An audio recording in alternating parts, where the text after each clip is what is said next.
Bismillah ar-Rahman ar-Rahim. Our case very interesting. Actually, this baby is 5 days old, premature, 30 weeks, 900 grams.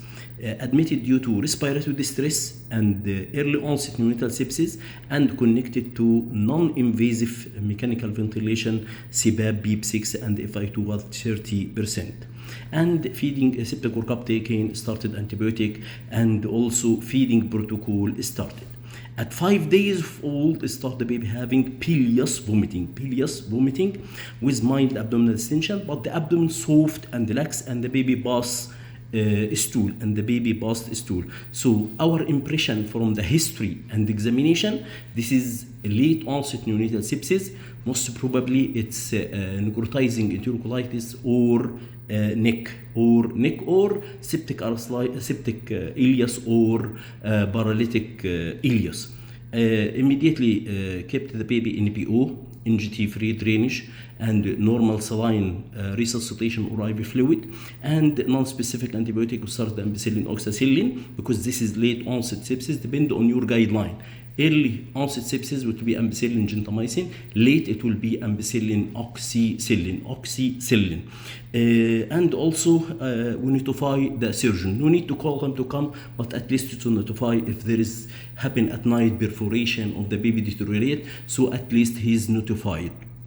So our key point from this case, actually, any bilious vomiting in premature babies, neck until proved otherwise. If there is bilious vomiting in full-term baby, it will be also malrotation volvulus until proved otherwise. The third key point for this one, you have to look for the OGT. You see the OGT is very deep. You see, this is the OGT very deep, and this deep OGT can leading to bilious vomiting also. So you have to adjust it.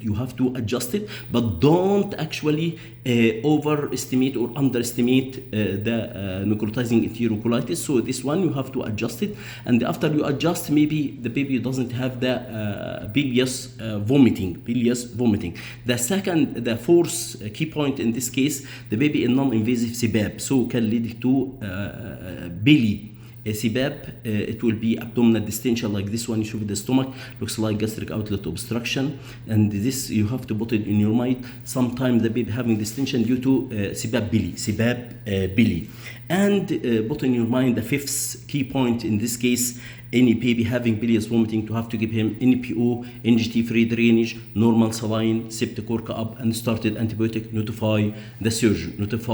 As you see, the UVC actually in the proper position.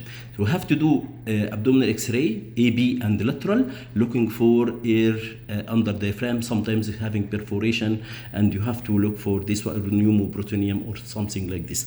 X-ray, you have to rule out inside obstruction, sign like fluid level or air fluid level. It will be more than 5, and dilated loops or thick bowel loops. And also you have to rule out any perforations or pneumoperitonitis leading to air under the diaphragm. It will be clear if you do a lateral X-ray. So this baby, our key point, the first key point, any premature babies with bilious vomiting, you have to rule out neck necrotizing enterocolitis. Any full-term baby with bilious vomiting, it's malrotation or volvulus until proved otherwise. The third key point, OGT. You have to do X-ray. Look for the OGT, because sometimes it's deep, leading to this greenish aspirate. The fourth key point, the baby on non-invasive in CPAP, you have to rule out CPAP belly, because this is the abdominal distension leading. Maybe this is the leading cause from the CPAP. You have to move to high flow nasal cannula or nasal cannula if the baby tolerated.